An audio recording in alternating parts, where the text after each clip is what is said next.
Eu quero dizer para todos vocês que devo muitos agradecimentos, nem sei se vou conseguir fazer todos, mas começo, evidentemente, pela editora Senac São Paulo, que decidiu publicar esse livro que, vamos dizer, do ponto de vista comercial, não é um grande negócio. Então, realmente mostra um empenho da editora Senac São Paulo com a promoção da ciência, um empenho em fazer com que esses assuntos possam chegar às bibliotecas, aos leitores, etc. Mas dificilmente isso teria acontecido se fosse uma editora que faz um raciocínio puramente comercial, porque é um livro provavelmente que vai levar muitos anos para esgotar a primeira tiragem. Evidentemente, em seguida, o agradecimento é ao Instituto de Estudos Avançados da USP, que imediatamente concordou em que a gente pudesse fazer essa conversa aqui. O que eu vou fazer é agradecer e apresentar os dois colegas aqui que vão conversar comigo, ao mesmo tempo justificando por que eu os escolhi, vamos dizer assim. E nisso eu já vou, de certa forma, tentar introduzir um pouco o livro para quebrar o gelo e para levantar algumas bolas para eventualmente, que eles eventualmente queiram. O que foi combinado é que eles leram, né, e podem ter trazido observações que sejam sobre partes que eu não comente na minha intervenção inicial, porque eu não vou ter condições de explicar o livro todo. Mas que eles fiquem livres para fazer isso, ou eventualmente usar alguma coisa que eu tenha dito na apresentação. Ok? Então, vou começar apresentando o Reinaldo, que está aqui, Reinaldo José Lopes, que, em princípio, deve ser bem conhecido. Talvez de nós três, o mais conhecido deveria, em princípio, ser ele, porque é um jornalista científico que está atualmente na Folha e que produz muito. Eu estava comentando com ele isso, né? Assim, eu não sei fazer essas estatísticas, mas ele até me disse que tem alguns colegas que são iguais ou parecidos, mas ele, assim, dentro do que é o noticiário científico em jornais, realmente é um dos autores que mais eu, pelo menos, leio. Hoje mesmo, por exemplo, tem uma página inteira na Folha, uma matéria grande sobre descobertas recentes feitas no Max Planck, lá pelo Departamento de Antropologia Evolutiva, sobre a domesticação dos cães, que foi datada muito antes do que a gente poderia imaginar, e não exatamente onde a gente pensava que tinha sido. E uma outra matéria um pouco menor sobre a origem do vinho, em que só ali, hoje de manhã, eu aprendi um monte de coisa. Porque, por exemplo, uma coisa que me incomodava era de ler, às vezes, que chamam de vinho umas misturas, umas coisas fermentadas, etc., que misturava várias frutas ou vários ingredientes. E, no entanto, aí ele traça a origem, essa pesquisa que ele comenta, né, traça a origem do vinho, também num lugar que a gente não esperava, que é a Geórgia. Pertinho de Tbilisi. E também numa data mais recuada do que aquela que se supõe. Então, estou dando isso como exemplo para dizer que ele é certamente, deveria ser, em princípio, pelo menos de nome, né, muito conhecido, ou mais conhecido de nós.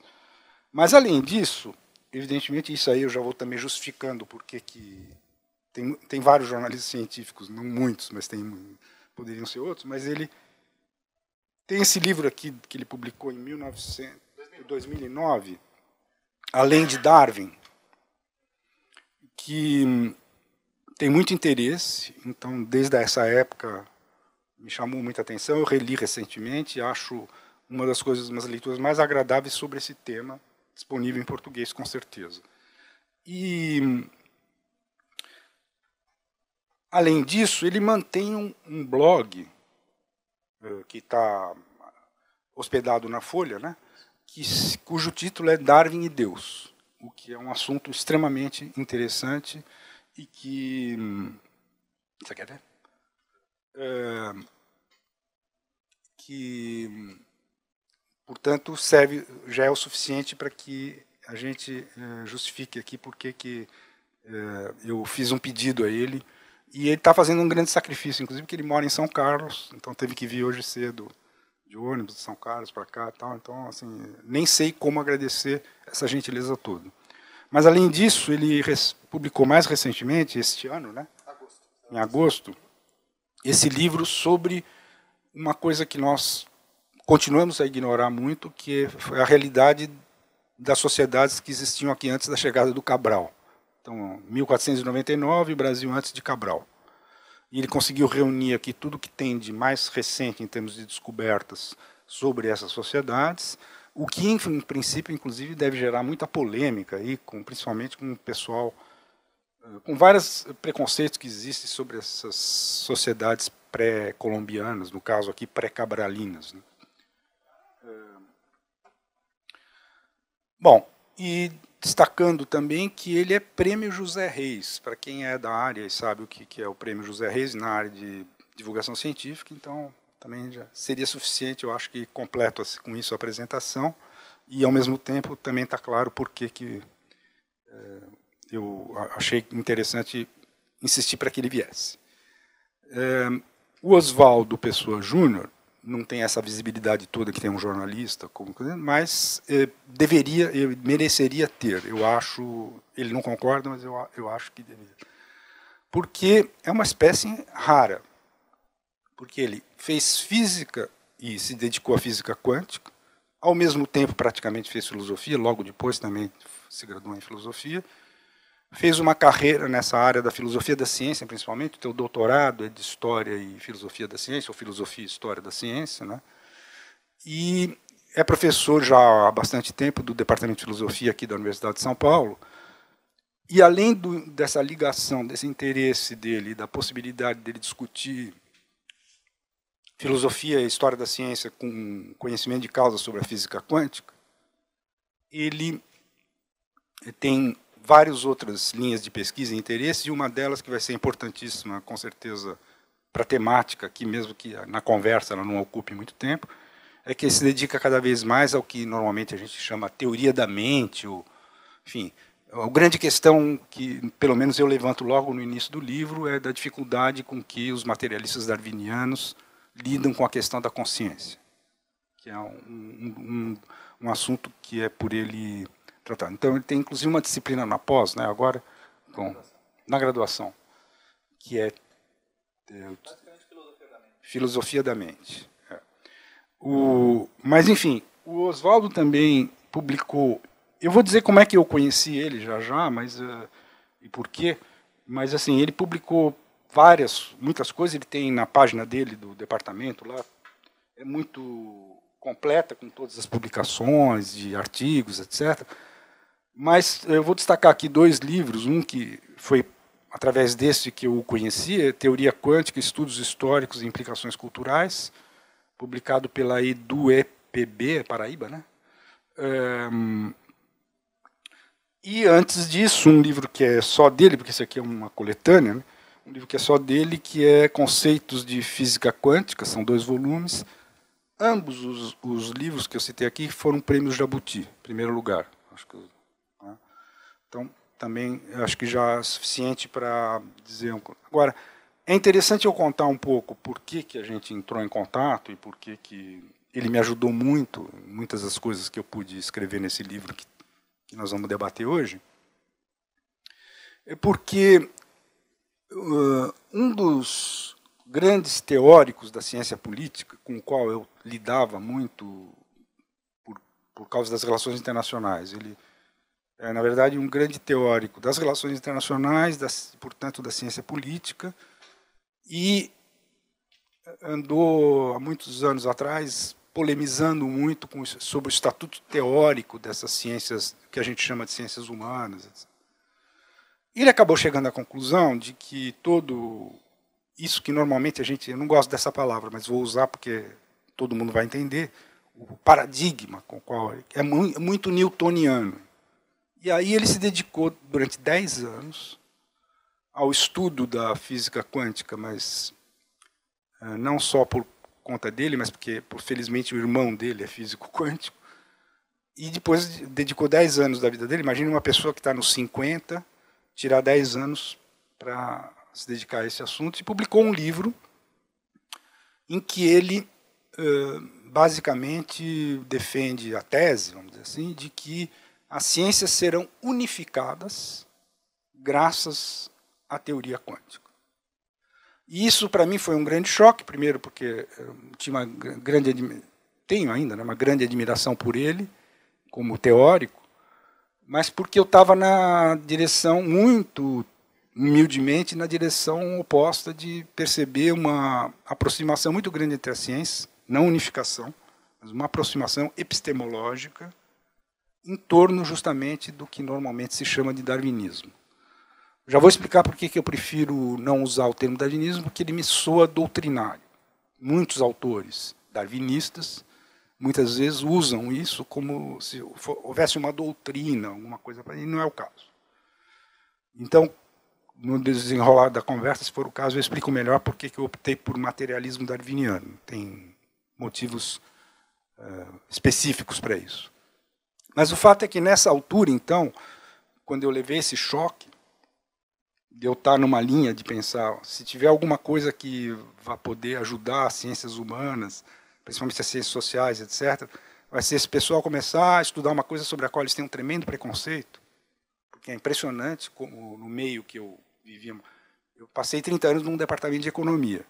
Não é dos piores, porque na economia existe um pensamento evolucionário razoável de vários autores, que serão citados aqui mais para frente, e que eu não diria que exista assim uma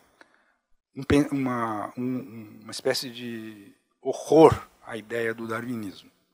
Mas nas ciências sociais, outras, principalmente na sociologia, mas na antropologia também, muito, e assim por diante, existe realmente uma reação, não só ao darwinismo, é ao evolucionismo em geral. Então aqui eu já vou aproveitar para dizer o seguinte, o Darwin não é a única teoria da evolução que muitas vezes falam, teoria da evolução, já se pensa em Darwin e tal.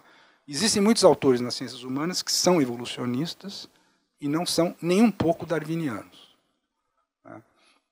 Mas, no caso, há uma oposição, por várias razões, nas ciências sociais e nas ciências humanas, em geral, ao evolucionismo e, por conta disso, evidentemente, também ao pensamento darwinista. E eu fui chegando aos poucos, eu estou há muitos anos estudando isso, só publiquei agora porque é um assunto realmente difícil. Mas eu estava nessa linha de pensamento quando então vem esse choque do... Eu tive que me meter a aprender alguma coisa de física quântica e tal, e foi justamente quando eu descobri esse livro aqui, que é extremamente útil, né, uma coletânea de muitos dos que trabalham na área da teoria quântica. E tem o capítulo do Oswaldo, me chamou muita atenção, porque ele justamente trata, é uma parte do livro em que se aborda as repercussões culturais da teoria quântica. E aí ele escreve um capítulo que é especificamente sobre o que normalmente a gente chama de misticismo quântico. Vocês sabem que é uma febre. Eu acho que a maior parte das pessoas, inclusive, como eu ou outros leigos, tomam contato, muitas vezes, com a teoria quântica através dos místicos. Por exemplo, que é graça total na minha área, enfim, durante a minha vida, foi o Capra, né? Mas não é o único exemplo, nem sei se é o mais influente. Ele trata disso de uma maneira que me parece muito, muito interessante, mas, enfim, isso me estimulou a pedir uma espécie de socorro, já não sei quantos anos atrás, e tive, então, uma ajuda muito grande nessa questão específica, que é o terceiro capítulo desse livro que estou publicando, em que eu rejeito a tese do Alexander Wentz, esse brilhante teórico da ciência política e das relações internacionais, que via na física quântica, além de rejeitar, proponho essa ideia de que já há sinais em muitas ciências. Eu poderia dar uma lista aqui de pelo menos 10 ciências em que as contribuições, quer dizer, que pesquisadores começam a perceber que o darwinismo tem uma importância, uma utilidade cognitiva na ciência que eles estão praticando e começam a dar atenção a isso, então, e desenvolvem aí. O que não falta no livro são indicações bibliográficas sobre essa turma toda. Mas, enfim, o que eu queria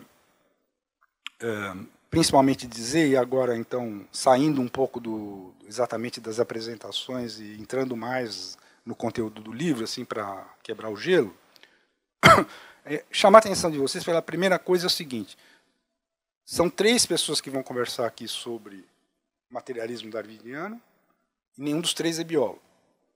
Quer dizer, o Reinaldo teria adorado ser, mas por contingências, ele fez jornalismo e se dedicou, inclusive no doutorado, tal, à literatura. No entanto, como jornalista, né? Eu esqueci de mencionar até que no livro, o primeiro, aquele Além de Darwin,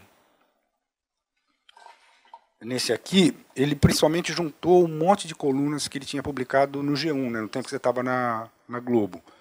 E que, o que torna, inclusive, eu acho que o livro bem assim, fácil de ler e muito bem humorado, etc., justamente porque ele reuniu aí anos de trabalho como colunista sobre esse assunto, e que a diferença do que acontece com pessoas como nós, né, pesquisadores aqui, ele é o seguinte: quando ele vê um assunto interessante, ele pega no telefone e fala com a pessoa do outro lado do mundo, entrevista, e é com base principalmente nessas entrevistas que se acaba produzindo o livro. Mas, enfim. Então, normalmente, todo mundo que você fala em Darwin, as pessoas imediatamente pensam em biologia. Que é uma coisa que acho que ainda vai levar alguns anos para ser superada, mas é falsa. É errado imaginar que o raciocínio central do Darwin seja algo que só se aplique à biologia. Acho que talvez seja esse o principal eixo do livro, é tentar mostrar. Isso não quer dizer, evidentemente, que não seria útil ter um biólogo na conversa, mas os biólogos tendem a ver por esse prisma, que é assunto deles e que a gente está se metendo onde não é chamado. E eles têm muita dificuldade, eu acho, de saída. Embora, por exemplo, um dos mais radicais nessa linha que eu estou falando é o bem conhecido Richard Dawkins, que, em princípio, é da área biológica. E ele é o defensor de uma corrente que chama darwinismo universal, com a qual, inclusive, eu não tenho muita concordância. Então, já vamos explicar aqui uma questão que eu acho muito importante, e já estamos entrando aqui numa questão teórica. Os fenômenos que podem ser analisados com a ajuda do pensamento do Darwin original, e que para ele foi só uma conjectura na época, e que ele não tinha a mínima condição de comprovar, quer dizer, uma das genialidades do Darwin foi justamente se antecipar em muito coisas que só quase que, não vou dizer um século seria exagero, mas com certeza meio século depois seriam começariam a ser comprovadas. Então, esse raciocínio central dele, vamos tentar então dizer qual é. O que ele sacou, basicamente, o grande estalo dele foi perceber que quando você está diante de um fenômeno que é populacional, mas não entendo pela palavra populacional, população humana, população de animais, etc. Mais ou menos assim, se for grande número, se o meu fenômeno, por exemplo, para os economistas, o conjunto das empresas, ou o conjunto das empresas de um setor. Tá? Então, a ideia é de que a evolução desse tipo de população, então entendam bem quando eu vou usar a palavra população, é que você tem uma espécie de confronto entre uma variação que é absolutamente aleatória e um mecanismo do outro lado, se opondo a esse, de seleção por causa da pressão das circunstâncias, do circundante, ou como preferem muitos, do ambiente, que essa é totalmente determinística. E é desse confronto entre variação aleatória e pressão determinística do chamado ambiente que surgem as unidades que serão selecionadas e replicadas, as novidades, em princípio. Esse raciocínio básico que eu acabei de fazer, ele não se aplica só à biologia, embora ele tenha sido descoberto pelo Darwin, observando principalmente. Aliás, uma das coisas que eu conto no livro que me surpreende, que não seja muito contada, não é muito conhecida, é que quando ele chegou a esse esquema teórico, que ele vivia obcecado com essa ideia de que as espécies se modificavam, etc. Mas quando ele chegou a esse raciocínio foi por conta do relato a respeito de uma ilha que hoje se chama Robinson Crusoe, porque, por acaso, foi o Defoe, quando escreveu Robinson Crusoe, ele se apoiou nos mesmos relatos, que eram relatos de uma ilha, basicamente, onde tinha uns marinheiros ingleses tinham largado lá um rebanho de caprinos, ou meia dúzia de caprinos, não sei o quê.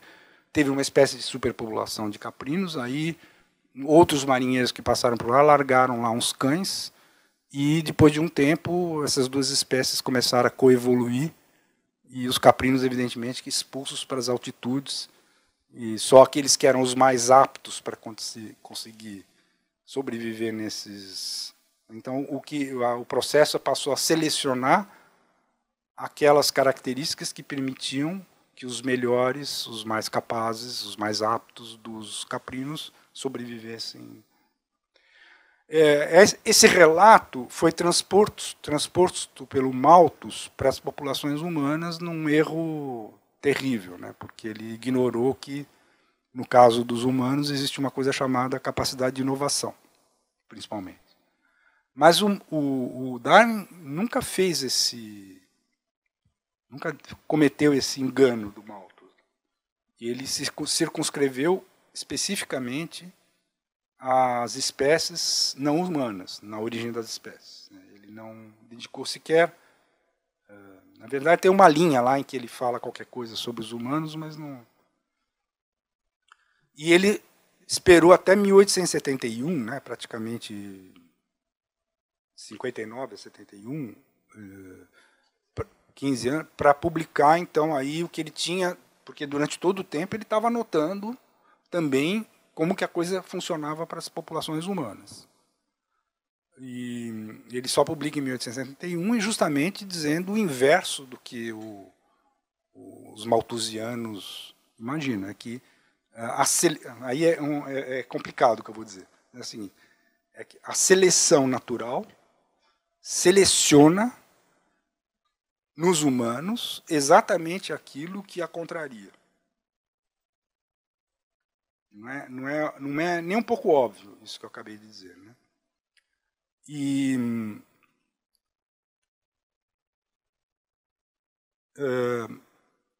à medida em que, evidentemente que isso supõe aqui, então,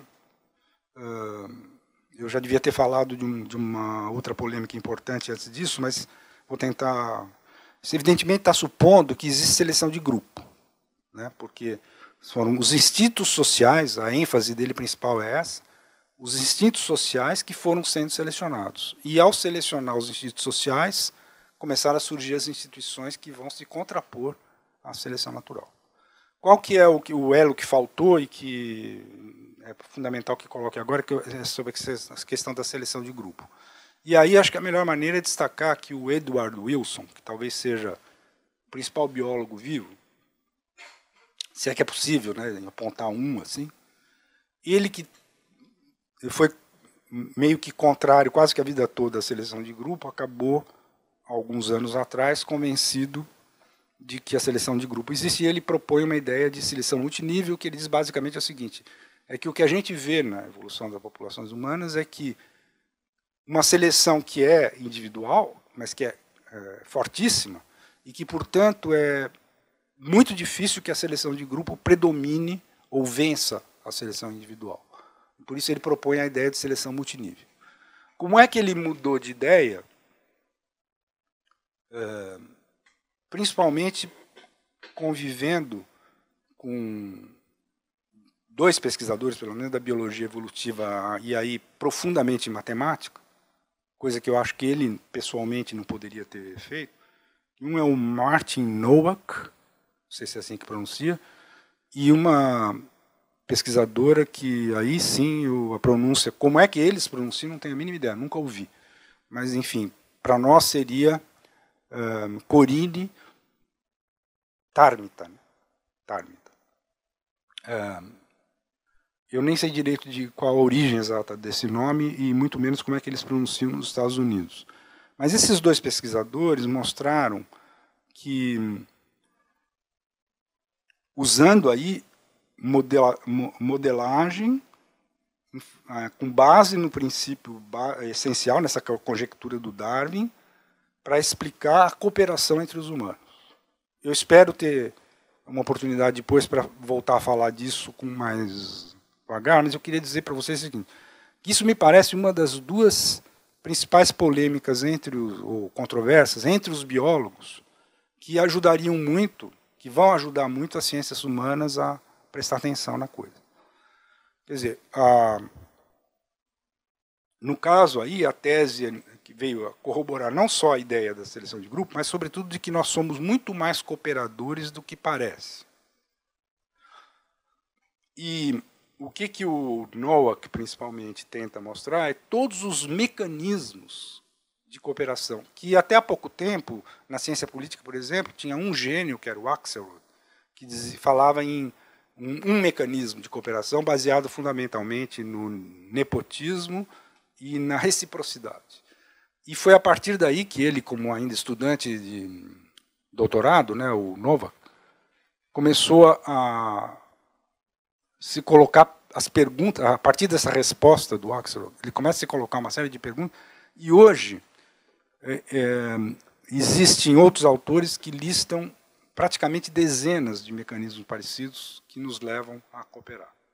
Mas isso ainda entre os biólogos é uma controvérsia. A prova disso é o seguinte, é que o artigo publicado na Nature, em que os três estavam, o Edward Wilson, a Tarmita e o Nowak, teve o dom de fazer uma coisa que é muito raro, que é receber, entre as respostas que ele recebeu, uma assinada por 100 e tantos geneticistas. Que meio raro que assim haja um verdadeiro manifesto global para ser publicado na Nature contra um artigo especificamente. Então, por isso eu digo, eu não tenho dúvida nenhuma de que eles estão certos, mas é controverso, muito controverso entre os biólogos. E a segunda polêmica também de biólogos, que ajuda muito as ciências humanas, nesse caso é meio óbvio, né, que a explicação dos mecanismos da cooperação não tem coisa mais importante para quem está nas ciências sociais, principalmente. Eu estou olhando o relógio querendo concluir, então vou mencionar só mais esse debate entre biólogos que me parece extremamente importante, que é entre as dimensões da evolução.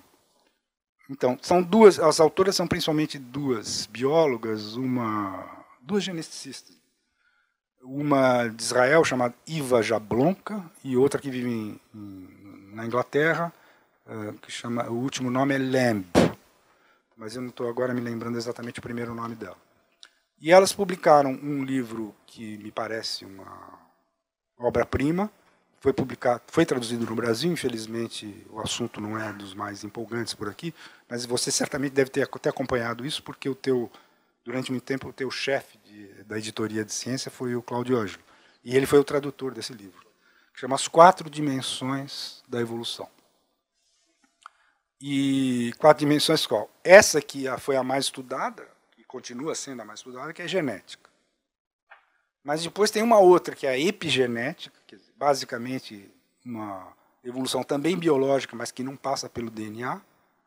E a essas duas elas agregam ainda uma dimensão comportamental, elas veem hereditariedade comportamental, seguindo o princípio darwinista, e que não tem nada a ver com gene nem com epigenética.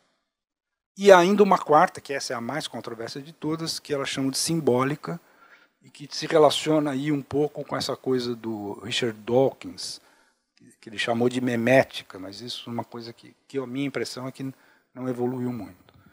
Pois bem, o que eu quero fechar dizendo o seguinte, que dependendo de como evoluir essas duas controvérsias entre os biólogos, aqui eu só citei controvérsia entre eles, que é a controvérsia sobre as 4 dimensões da evolução e a controvérsia sobre os determinantes da cooperação, e que envolve, portanto, a grande polêmica da seleção de grupo. Porque, por exemplo, um dos principais darwinistas, vamos dizer assim, na psicologia, é o Steven Pinker. Acho que dificilmente alguém não ouviu falar dele. E ele não aceita que exista seleção de grupo, só para dar uma ideia do quanto o assunto ainda é polêmico entre eles. Mas eu digo o seguinte, quando eu converso com meus colegas das ciências humanas, mesmo aqueles que têm um verdadeiro... Não é culpa de ninguém, tá? A gente é formado assim. Mas tem preconceito anti-evolucionário ou anti-darwinista, e, por incrível que pareça, às vezes ainda mais forte entre aqueles que ou são ou foram marxistas, porque teve um tremendo mal-entendido entre o Marx e o Darwin, ou a maneira como Marx interpretou o Darwin, assim por diante, e que, evidentemente, aumentou muito com a União Soviética e tudo isso. Então, muita gente que vem dessa tradição tem ainda um motivo suplementar para ter preconceito contra o que eu estou pondo aqui na mesa para discutir. E eu acho que, à medida em que essas duas polêmicas, ou melhor, controvérsias entre os biólogos, elas se desenvolverem, provavelmente isso vai quebrar as resistências que ainda existem e que são muito mais fortes do que se imagina nas ciências sociais. E um pouco esse a ambição do livro. Então, realmente, passando um pouquinho do tempo que eu tinha eu mesmo me fixado, a minha esperança com esse livro é de que daqui a alguns anos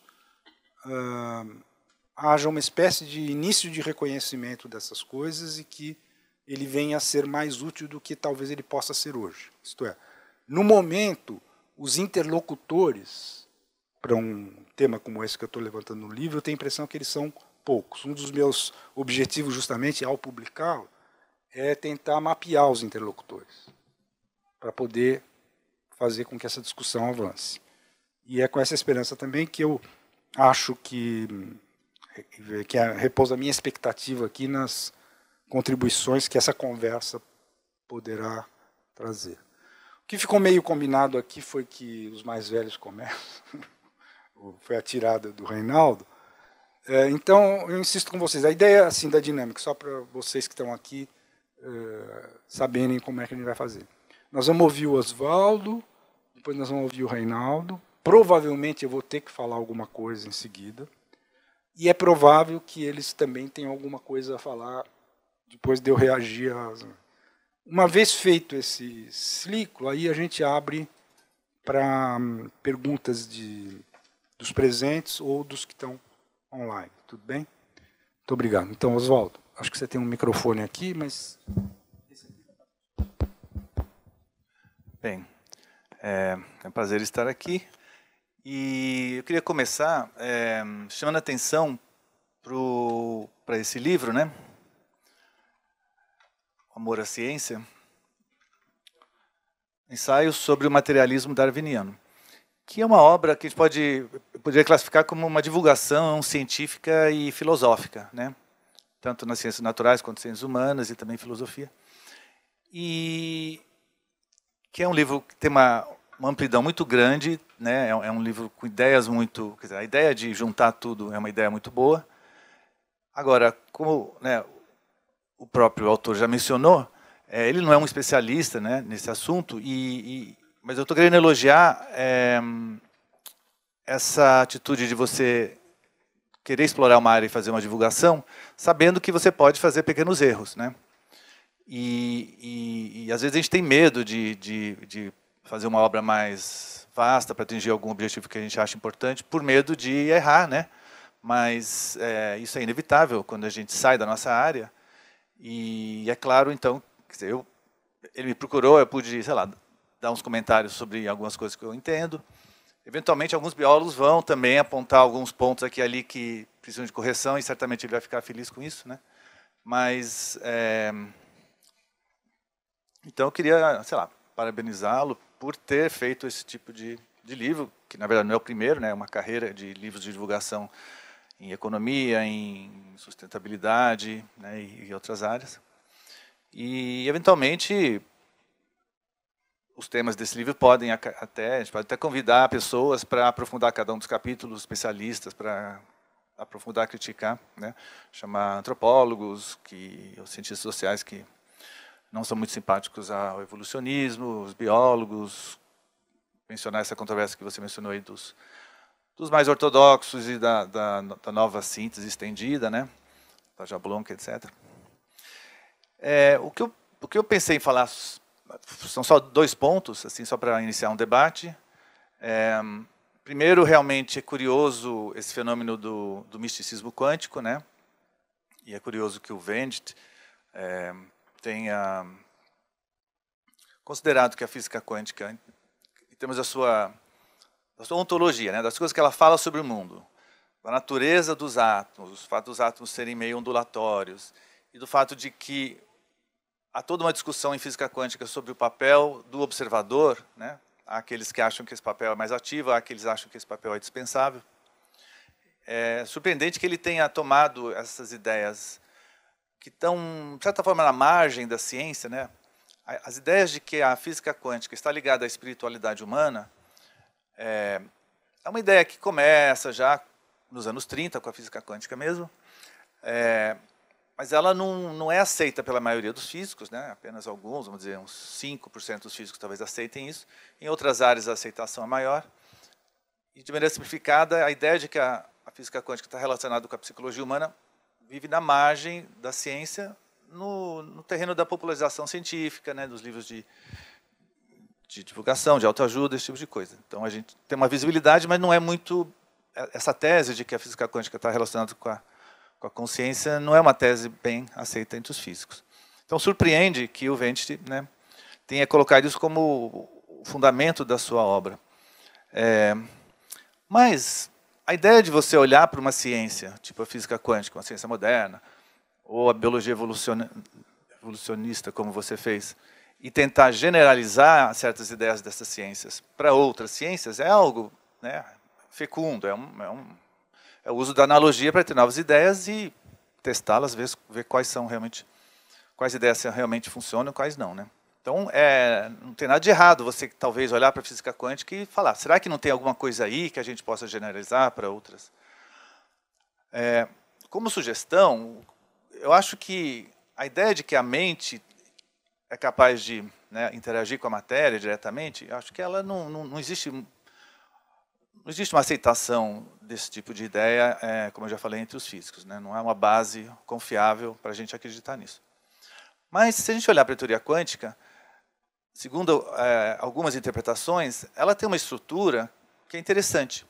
Ela fala sobre o mundo microscópico como sendo um mundo de potencialidades, onde coisas, nesse nível de potencialidade, acontecem coisas que não poderiam acontecer no nosso mundo atual, nosso mundo visível, macroscópico, né? Por exemplo, a chamada não localidade. Então, é uma estrutura de teoria curiosa. Você tem um domínio de potencialidade, onde as coisas acontecem, e aí, dado algum momento, por exemplo, na hora que você mede, ou na hora que um sistema interage com o seu ambiente, aquela situação potencial, ela se atualiza, né? Alguma coisa se quebra, uma simetria se quebra, e você passa a ter um comportamento de um nível diferente. Então, esse tipo de estrutura de teoria, isso poderia talvez, né, ser generalizado para outras áreas, por exemplo, na psicologia, você pode imaginar que o inconsciente, não estou defendendo isso, mas só uma ideia, né, por analogia, talvez o inconsciente tenha um certo funcionamento a nível potencial, e na hora que você atua, exprime suas ideias, se comporta de alguma maneira, haja aí uma quebra de algumas simetrias, haja aí uma mudança para um nível mais de atualização. Então assim, apesar de eu considerar equivocada a proposta do Wendt, concordando com você, né, eu acho que esse tipo de tentativa de encontrar similaridades entre as ciências, ela é salutar, né? E muitas vezes dá errado, mas é assim que a gente vai tentando encontrar novas ideias fecundas. Agora, então falei um pouquinho sobre a física quântica, né? Ter minhas opiniões sobre isso. Mas para finalizar, eu só queria levantar uma questão, né? Que já foi levantada, né? Que é a respeito do materialismo, né? Então, o materialismo tem uma longa tradição, vem desde a Grécia Antiga, com os atomistas, na Índia, né, tem a escola Charvaka, que era materialista. O que é o materialismo? O materialismo pode ser resumido com a ideia de que a nossa mente, a nossa consciência, é fruto da matéria, é fruto do corpo. Se a gente tiver uma ideia de alma, seria a ideia que essa alma seria vinculada a processos corporais. Isso seria o materialismo. Então, o materialismo também tem uma longa história. No começo do século XIX, na Alemanha, tem um boom materialista, depois ele decai, né, na ciência, mas gerou como fruto o materialismo dialético, né, que no século XX foi bastante influente. E a partir dos anos 60, na psicologia, com vamos dizer, a diminuição do behaviorismo, diminuição da força do behaviorismo na psicologia, começam teorias mais materialistas na psicologia também. E hoje a gente vive numa época em que o materialismo é bastante forte. Agora, o materialismo ao longo da história enfrentou dois grandes problemas. O primeiro grande problema, porque assim, a ideia do materialismo é que, entre outras coisas, a natureza não funciona tendo em vista um fim, né? As causas atuam, as coisas vão acontecendo por acaso, né? Então, a ideia de acaso é muito forte no materialismo. Deixa eu dar um exemplo de uma visão normal, que não seria exatamente materialista. Você encontra o amor da sua vida numa situação super improvável. Aí você fala, puxa vida, deu tudo certo, minha vida agora se resolveu, eu sou feliz. Mas aquele encontro foi por acaso? Não, não foi por acaso. Aquilo não foi por acaso. Tinha que acontecer, ia acontecer. Então, esse sentimento é um sentimento que não condiz com o materialismo. O materialismo não considera que encontros entre corpos materiais siga certas finalidades, a não ser aquelas finalidades que a gente tem dentro da nossa mente, né, claro. Então, o materialista diria, não, foi por acaso, você encontrou o amor da sua vida por acaso, poderia não ter encontrado, poderia ter encontrado outro amor da sua vida, poderia ter passado a vida sem encontrar ninguém, enfim. Essa seria a atitude do materialista, ele sempre apela para o acaso, né? Ah, minha tia sonhou que ia acontecer uma coisa e aconteceu, né? Isso aí contra a intuição do materialismo. O materialismo vai inventar alguma desculpa do tipo, alguma explicação do tipo, foi por acaso, enfim, né? Então, é algo que a gente convive no nosso dia a dia. Será que o materialismo é correto ou será que existe uma dimensão espiritual? Será que o nosso mundo tem um inconsciente coletivo? Existe uma força que guia as coisas? Então, é uma coisa que a gente se divide, né, com relação a essa questão. E essa é a posição chamada materialista, aquela que nega que haja uma espiritualidade no mundo lá fora, né? E essa visão, ao longo da história, o primeiro grande problema era explicar a perfeição da vida. Como é que você explica, sei lá, uma rã, né? Um ser tão lindo como uma rã, que tem um comportamento tão perfeito, consegue comer uma mosquinha que passa rapidamente assim, com a sua língua. Como explicar a perfeição da vida, a não ser supondo que um criador criou aquele ser tão perfeito, né? Então, isso era um problema para a biologia, ou melhor, para o materialismo, até Darwin e Wallace encontrarem um mecanismo que explica esse tipo de coisa, né? Então, isso foi uma espécie de... pode ser interpretado como uma vitória do materialismo. Não que visões não materialistas não possam também interpretar o darwinismo, né? A evolução biológica à sua maneira. O problema que sobrou é o problema da consciência. Como explicar a intencionalidade da nossa vida, o fato de que a gente tem uma mente, que a gente vive qualidades subjetivas e tudo isso que a gente conhece bem da nossa intimidade. Como explicar isso cientificamente? E esse é um problema ainda não resolvido. O materialismo não tem uma explicação para isso. E aí, no seu livro, você aponta, você chega a falar que é um problema, né, para o materialismo, você sugere duas visões, né, uma delas muito curiosa, a tese, né, acho que vale a pena destacar por ser tão curiosa, a tese de que uma célula teria consciência. Bem, claro que a gente tem que definir o que é consciência, caracterizar o que é isso demoraria, mas não é uma visão convencional. Geralmente a gente aceita que o ser humano é consciente, hoje em dia é mais ou menos razoável supor que os mamíferos têm uma consciência não linguística, não moral talvez, não matemática, mas uma consciência, uma emoção, uma vivência das sensações, né? E hoje em dia há muitos biólogos que estendem a consciência mais primária até os peixes, né? Isso há um certo consenso. Os polvos é uma dúvida. O polvo é um problema em aberto, porque se ele tiver consciência, seria uma evolução, provavelmente uma evolução convergente, ou seja, a consciência do polvo teria surgido independentemente da consciência dos peixes. Agora, essa visão que você cita no seu livro do Torch, né, que é um filósofo da biologia importante, defende que até as células, ou até animais unicelulares, teriam consciência, uma forma, né? Então, essa é uma questão interessante a ser discutida, e eu acredito que nos próximos, sei lá, 30, 40 anos, essas questões vão ser resolvidas. Eu acredito numa revolução nas ciências do cérebro e da mente, né? Então, eu não vou falar mais sobre isso, vou só lançar como uma grande questão a ser considerada por todos nós. Então, só para exemplificar a riqueza das questões levantadas por esse livro, né? Então, muito obrigado, Oswaldo. Passo então para o Reinaldo. Bom, boa tarde a todos. Obrigado, professor, pelo convite. O livro realmente é extremamente denso em informação e é interessante, como eu que acompanho a evolução desde primeiro como curioso, antes quando eu pensava em ser biólogo, depois como repórter, ver tudo empacotado num pacote fininho, porém bem organizado, é extremamente interessante e útil. Tem algumas coisinhas para falar, muito rapidamente, em parte porque eu tenho essa mania de querer me livrar da palavra logo, porque eu fico com vergonha aqui, as pessoas me vendo, sendo filmado e tudo mais. A primeira coisa que eu ia fazer, só rapidinho, eu ia reclamar do fato de que, na minha visão, o livro não deixou tão claro assim quão controverso ainda é temas como a seleção de grupo ou a evolução em outras dimensões que não a genética. Mas o professor já falou isso na fala dele, então vamos adiante. A segunda questão, que eu acho que talvez das que eu tenho a levantar é uma das que mais me interessa, é a questão da natureza humana, que eu senti falta dessa discussão no livro.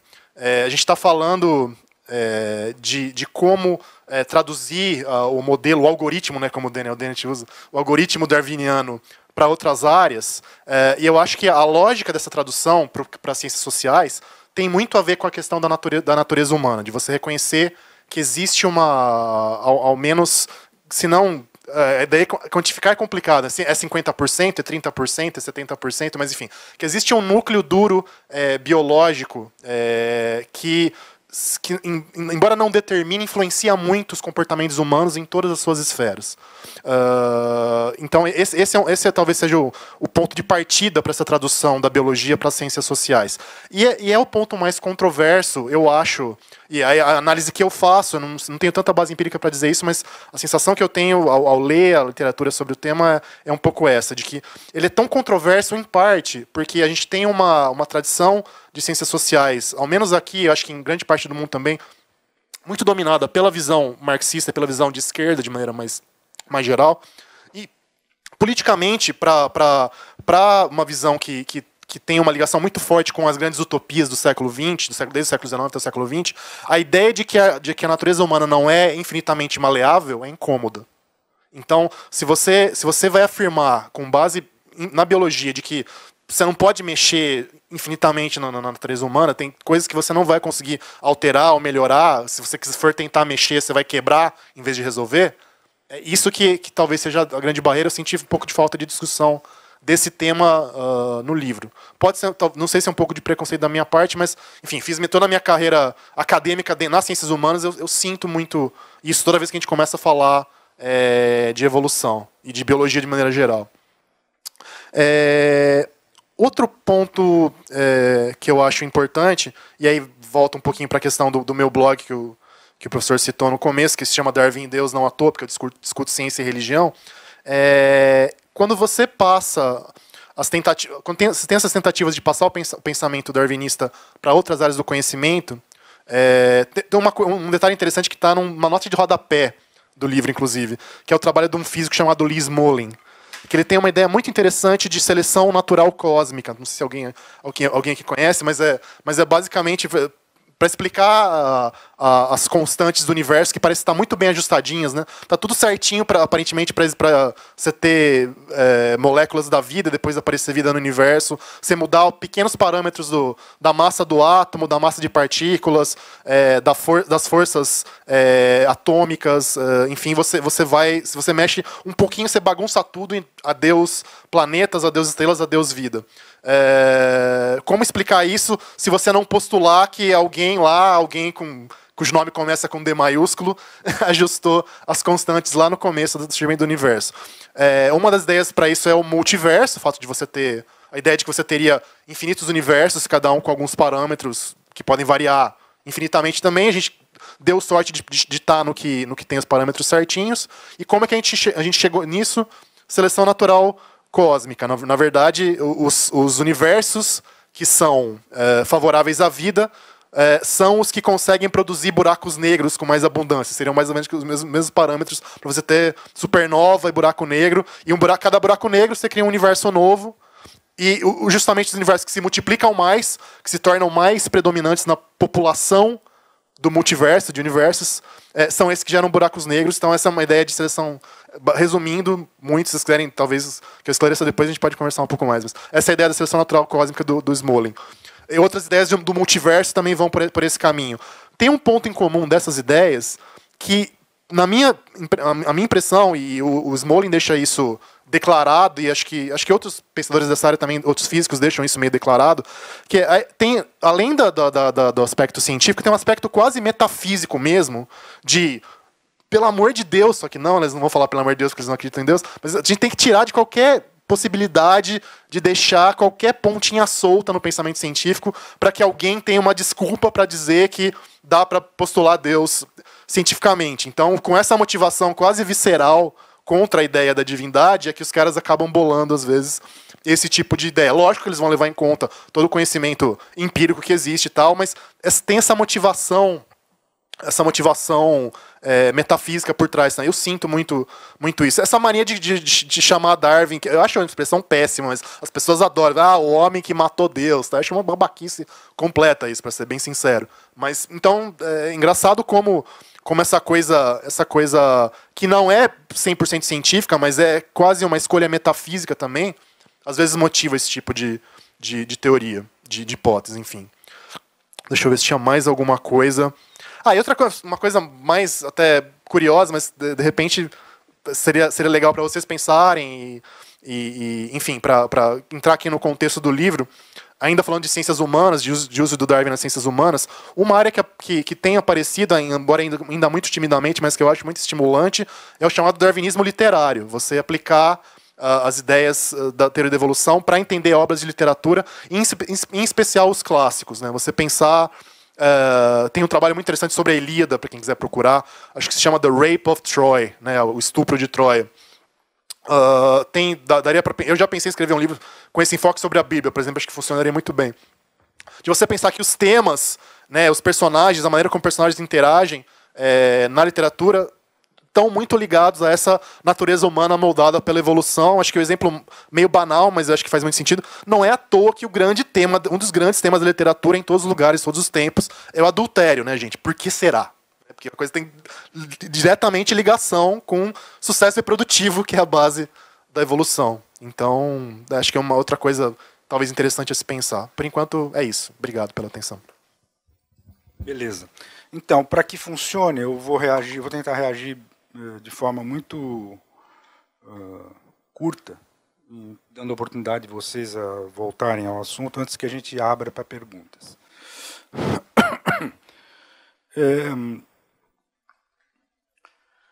Acho que eu fui anotando aqui uma série de pontos, dificilmente eu vou poder falar de todos, mas alguns que eu acho que o esclarecimento pode ser útil para nós e para quem está nos assistindo, tal. Primeiro, essa coisa do materialismo, né? Porque, por exemplo, a rigor eu poderia ter optado por deixar a expressão darwinismo, pura e simplesmente, porque quando as pessoas falam em darwinismo, elas não estão necessariamente enfatizando que seria materialista. Bom, um dos motivos em que eu me lembro bem é que o principal opositor do materialismo hoje, no campo filosófico, é o Thomas Nagel. Eu não encontrei ninguém assim que seja mais, primeiro, reconhecido e tal, e contundente. Ele realmente se reivindica lá do monismo neutro e é totalmente contra o materialismo. E ele é que usa a expressão materialismo darwiniano. Então, foi um pouco como uma reação ao Nagel que eu resolvi usar, eu preferia essa expressão materialismo darwiniano a darwinismo, que eu, inclusive, antes usava muito mais darwinismo. Agora, sobre as questões de consistência ou inconsistência dos vários materialismos, tem um montão, né? Não só na história, mas mesmo hoje, e eu acho que a maior parte dos materialistas atuais não são darwinianos. Então, eu acabei me convencendo, porque aí a questão é a seguinte, será que isso é uma questão que provavelmente o Reinaldo adoraria, será que o Darwin, de fato, foi materialista? Porque ele não usa essa expressão, e na época você usar a expressão materialismo era pior do que hoje ser acusado de assédio. É verdade. Assim, ele se diz o tempo todo partidário do ceticismo e do racionalismo, mas evita o tempo todo se dizer materialista. E usou aqui uma tirada, que isso é uma coisa que eu descobri escrevendo esse livro. A palavra agnóstico, que a gente usa à torta e à direita hoje em dia, foi inventada nessas circunstâncias pelo bulldog dele, o Huxley, né? Eles eram amicíssimos. Acho que o Darwin fala de duas amizades assim, acima de tudo, uma delas é o Huxley. E foi ele que inventou esse termo agnosticismo, agnóstico, justamente para conseguir ter uma posição de neutralidade em discussões que, em princípio, não são resolvíveis, algumas das quais você introduziu agora há pouco aí, né? Mas a gota d'água para mim, para considerar que não é correto dizer que o Darwin não era materialista, é a autobiografia dele. Porque assim, ele mesmo reconhece que quando ele lançou A Origem das Espécies, ele ainda era, digamos, teísta, embora ele já tivesse rompido com o cristianismo há muito tempo, quando ele publica. Se fosse usar um D, né? Ele já era deísta, esse Deus que não... Essa crença em inteligência, numa inteligência divina que não tem nada a ver com nenhum Deus de nenhuma religião revelada, né? A coisa mais dos iluministas ali, uma coisa Voltaire, talvez. Mas, enfim, ele reconhece que quando ele lançou A Origem das Espécies, ele tinha ele já era absolutamente, totalmente contra o cristianismo e tal, mas tinha rompido completamente. Foi um drama tremendo, porque a família, principalmente o casamento, já quando ele vai casar, ele sabe que ele está casando com uma unitarista radical e que o resto da vida ele ia ter esse dilema em casa, né? Mas ele se declara na autobiografia dessa forma no fim da vida ele não diz mais nem isso, nem que esse tal teísmo que escapou na Origem das Espécies, ou deísmo, como você prefere, ele teria mais. Então, enfim, isso é o que eu gostaria de explicar, eventualmente, ou me defender pela opção. Eu acho que o Darwin era, no fim da vida dele, claramente materialista, sem dúvida nenhuma, embora esse termo não pudesse ser usado, né? Para todos os propósitos práticos, pelo menos, ele era materialista.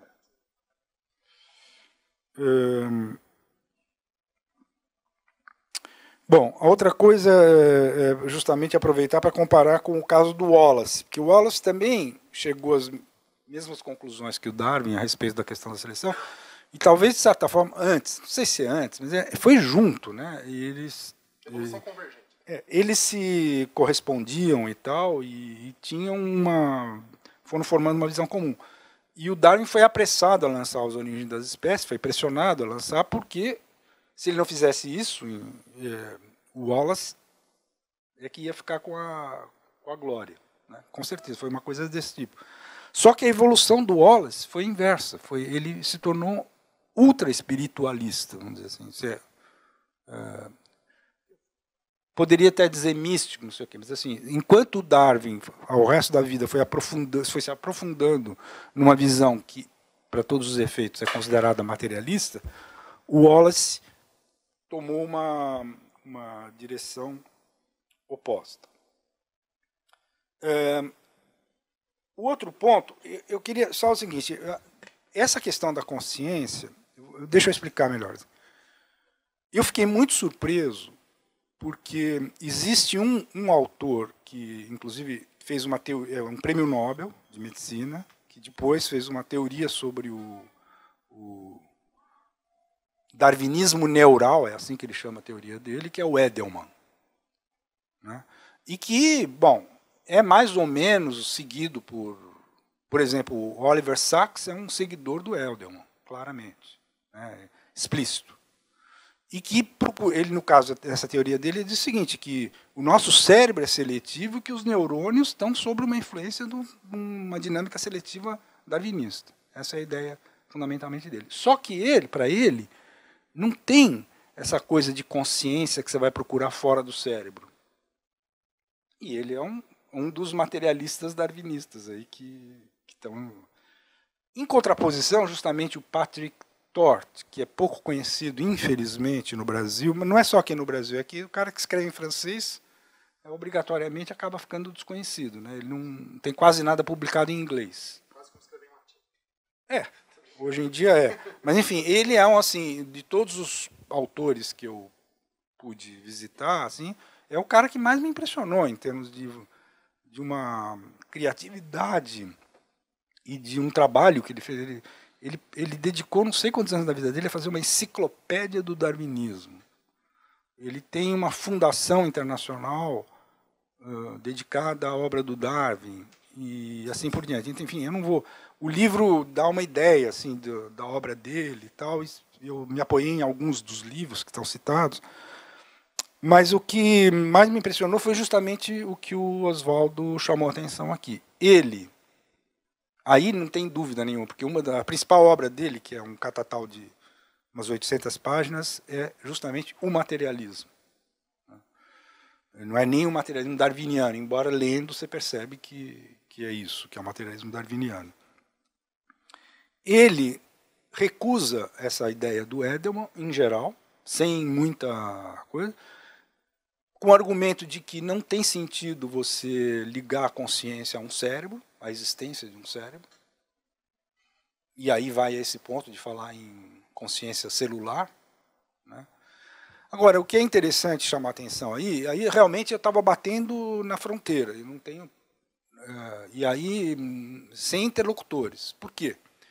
Porque, para dizer isso, ele se baseia na obra teórica de um biólogo espanhol chamado Faustino Cordón, que é totalmente desconhecido, embora tenha um site da Fundação Faustino Cordón, e um dos discípulos deles, que publicou um livro que quando eu vi, eu falei, bom, agora sim, agora vai esclarecer tudo, porque o título do livro é A Emergência. Eu falei, agora sim.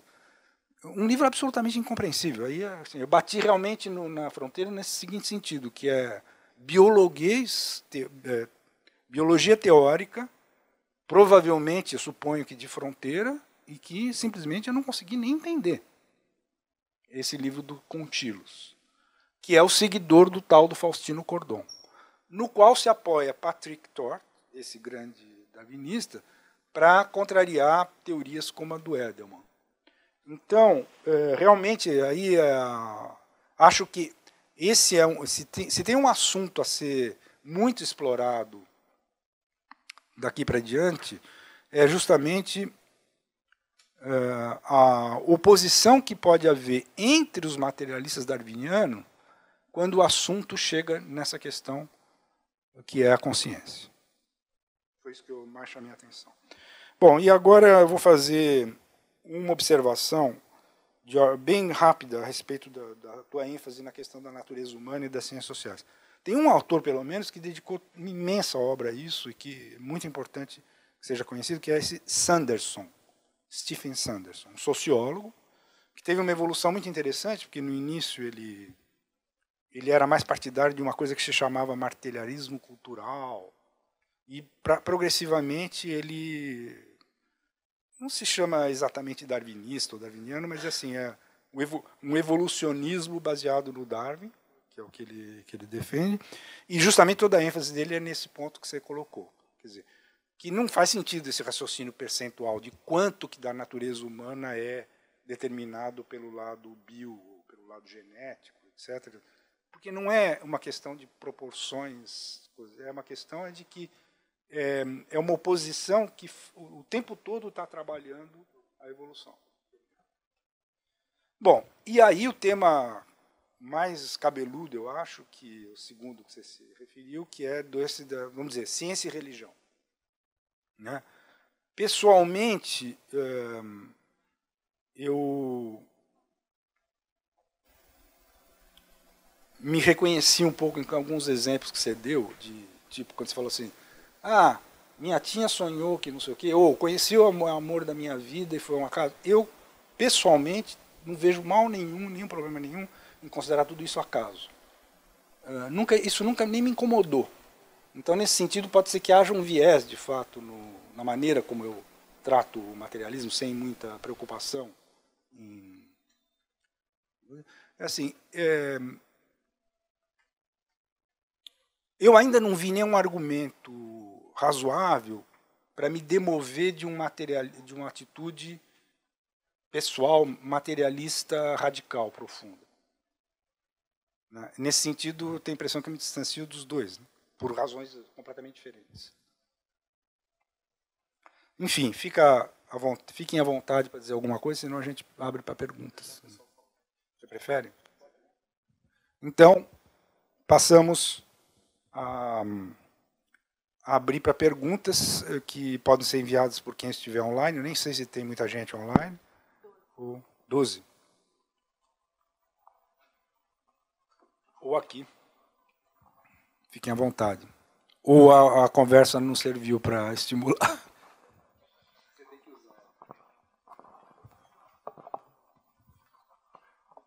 Bom, no meu entender, essa conversa foi muito estimulante.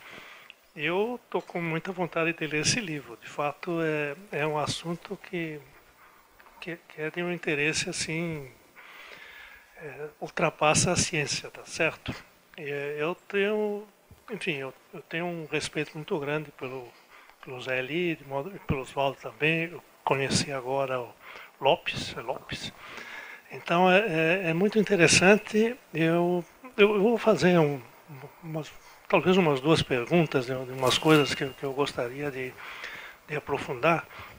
Minha parte é geologia, então para mim a evolução é a evolução do planeta Terra, e a gente olha do aspecto da evolução biológica, paleontologia e coisas desse tipo. Então a primeira pergunta que eu lhe faço é sobre a escala de tempo, quer dizer, a parte a taxa de evolução e coisas desse tipo, porque o que a gente aprende na paleontologia são coisas de bilhões de anos, não é?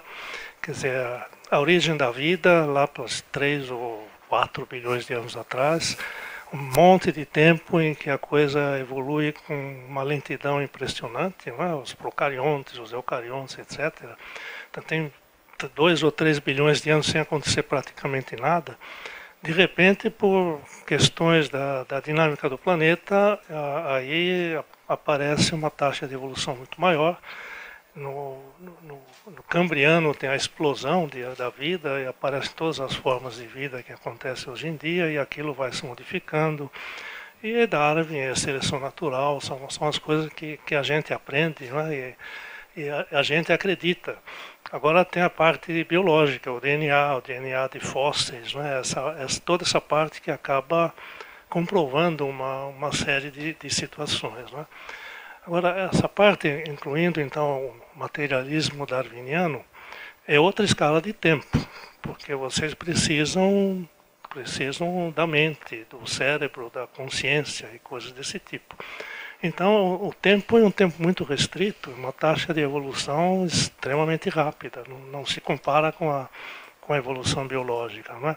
Então, nesse aspecto, é muito importante que essa coisa comece com a origem do Homo sapiens. Não é? O Homo sapiens tem uns 200, talvez 300 mil anos, não é muito tempo atrás. E aí ele convivia com neandertais, com devolsonianos, com outros tipos de hominíneos, não é? E ele acabou sobressaindo porque apareceu algo mais. Não é? E aí tem o problema que você mencionou, não é? A colaboração, né? A existência de grupos, né? Se nessa época a gente pode falar em grupos sociais, né? Então, então o Homo sapiens começou a fabricar instrumentos e enfim, caçava, era muito melhor do que as outras coisas. Então, essa é a evolução, mas a evolução de, sei lá, dezenas de milhares de anos, né? Esse é o tipo de escala do tempo, né? Agora, você coloca uma outra evolução, um outro tipo de dinâmica populacional. Você mencionou um exemplo de, por exemplo, empresas, né? Então, o tempo agora se restringe a dezenas de anos, talvez 1 ou 2 séculos, coisas desse tipo. Então, é um negócio que também é muito mais rápido do que isso. E você menciona um caso em que a coisa começa com acaso, começa com coisas que não são determinísticas, né? E, no fim, o que provoca a seleção natural, por exemplo, entre companhias, é uma coisa determinística. Eu gostaria que você comentasse um pouco isso, sobre a escala de tempo e sobre esse tipo de processo.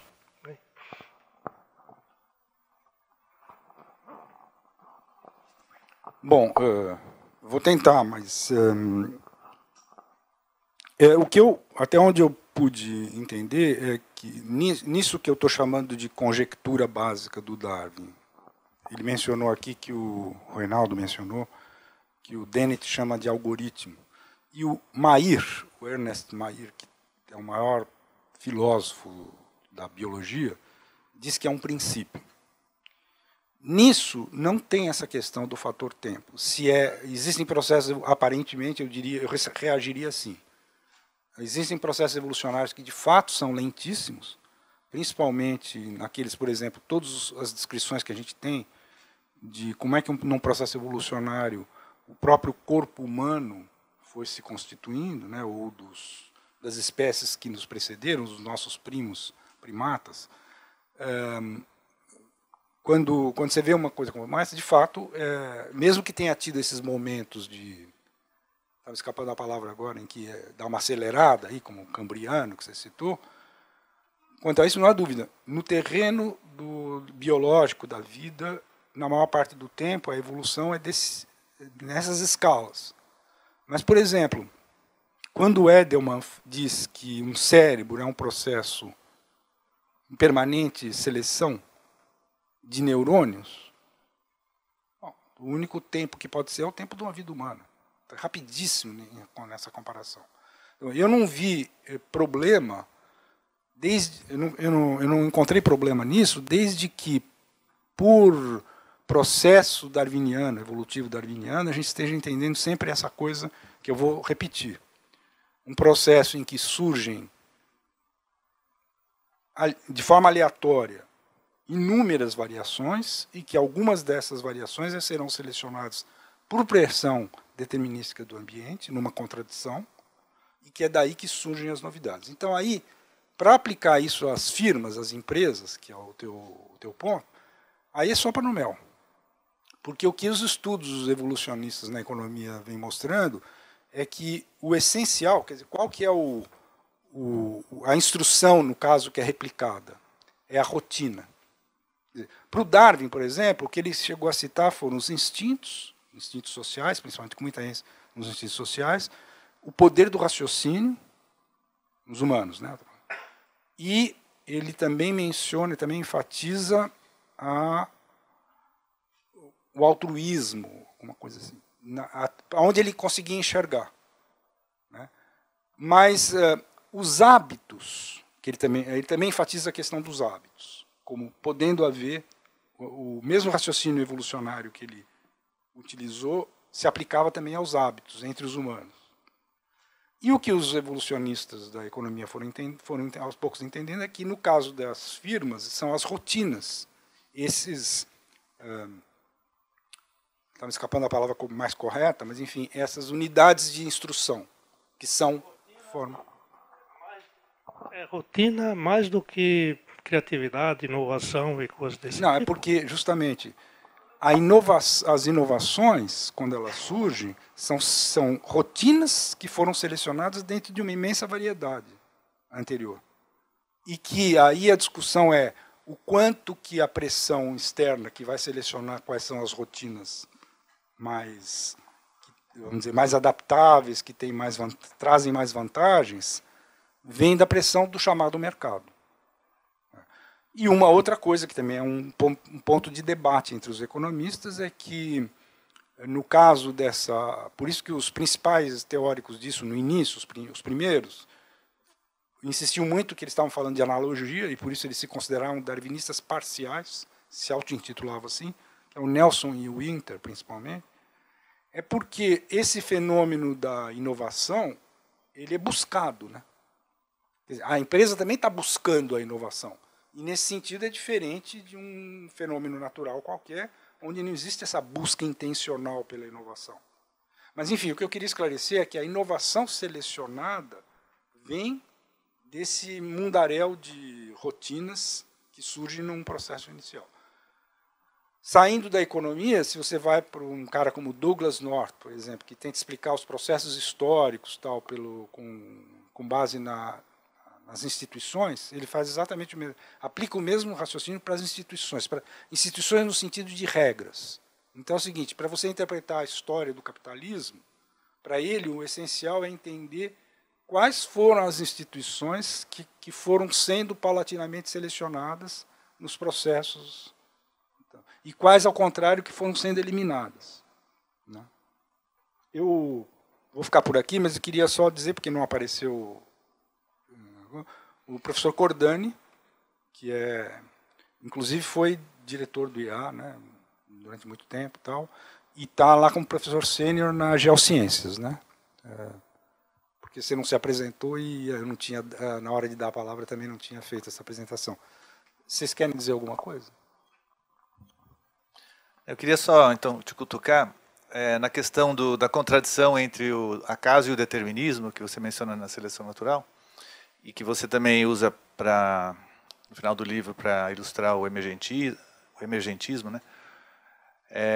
Mas eu queria, sei lá, convidar você a pensar um pouco mais sobre isso, porque a interação que um organismo tem com o seu ambiente também tem elementos de acaso, né? Os encontros que ele tem com os diferentes seres são fortuitos, né?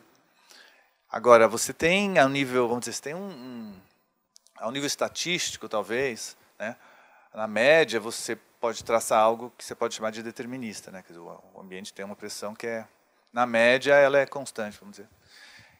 Então, talvez pensar um pouco não numa contradição entre o acaso e o determinismo, mas entre talvez um nível de acaso individual e o nível de determinismo estatístico a um nível mais populacional, né? E isso nos remete também à ideia que foi mencionado, um ponto que se discute, a evolução ela não tem meta pré-fixada, né? Por outro lado, existe a evolução convergente. Então a gente pode dizer assim que, vamos supor que o meteoro que caiu lá no México há 65 milhões de anos atrás não tivesse caído, né? Naquela ocasião, que é uma coisa bem provável, assim, no certo sentido, né? Podia ter passado perto e não ter. E o que teria acontecido com a evolução dos seres vivos na Terra, né? Então isso é um cenário contrafactual. Há biólogos que se debruçaram sobre isso e a opinião de um deles é de que os répteis teriam acabado ocupando esse nicho que a gente ocupa hoje de atingir uma inteligência e começar a criar cultura e ciência e tudo mais, né? Então há certos traços que Quer dizer, a evolução, de certa forma, ela se dirige na ocupação de certos nichos, né? Sempre vai ter seres alados, sempre vai ter, né? Há uma vantagem em os seres serem mais inteligentes, né? E isso também pode ser visto como claro que isso é fruto do acaso, individual, tudo, mas são tendências que, eu não sei, aí fica mais como uma questão que talvez você possa considerar que é determinista ou não, né? Quer dizer, seres vivos vão sempre tender a ficar cada vez mais inteligentes. Será que isso pode ser considerado, então, um fator determinista nesse sentido? Bom, primeiro eu queria dizer o seguinte, a palavra que faltou, que é importantíssimo para o raciocínio, é a ideia, e que demorou para o Darwin, para vir para o Darwin, é a adaptação. Então, em princípio, num processo qualquer como esse, seja, se você está contrapondo acaso a determinismo, né? Mas eu insisto, uma tremenda variação aleatória, que no caso, por exemplo, das cabras, que eu dei o exemplo, era genética, e uma necessidade absoluta de se adaptar àquelas condições, que na verdade eram condições novas, inclusive, porque antes da presença dos cães, elas eram diferentes. Então, a ideia básica é que são selecionados nesse processo aquelas variações que são mais favoráveis a essa adaptação que é obrigatória, determinística, assim por diante. Essa é a ideia.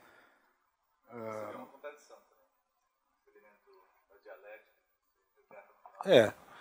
a parte mais difícil do livro que eu assim torço para que alguém consiga ler é o quarto ensaio, porque eu tento desenvolver a ideia de que não tem nada mais dialético do que o raciocínio do Darwin. Mas isso é um pavor, porque a dialética entrou em decadência, ninguém mais fala desse assunto, tal, então é muito arriscado aquele raciocínio. Mas eu considero isso, eu considero que, para mim, parece razoável pensar que essa própria contradição entre variação aleatória e pressão determinística, que leva ao processo de seleção, selecionando aquilo que será mais adaptável, ou que serão os mais aptos, eu não consigo, quer dizer, se isso não for dialético, na verdade eu não entendo o que é a dialética, o que seria a dialética. Eu colocaria nesses termos. É só uma parte, quer dizer, a razão pela qual a dialética está fora de moda é porque ela está vinculada a razões ideológicas, quer dizer, tem um componente ideológico que meio que, né, isso afeta nossas discussões filosóficas.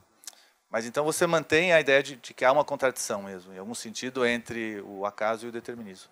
Entendido contradição no sentido filosófico, né? Aí não se escapa disso, porque às vezes quando eu estou conversando com alunos, às vezes até colegas e tal, eu fiquei surpreso de ver que tem pessoas que falam, não estou vendo contradição nenhuma aí.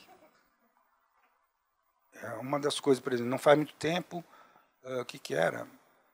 Bom, não vou lembrar agora exatamente um exemplo, mas um colega meu, que uma coisa que para mim era uma óbvia contradição, ele me dizia, não tem contradição.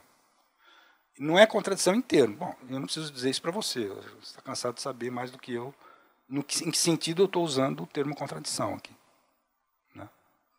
Para evitar o problema, eu poderia falar que é uma oposição. Uma coisa. Mas é claro que é o oposto, quase que simétrico.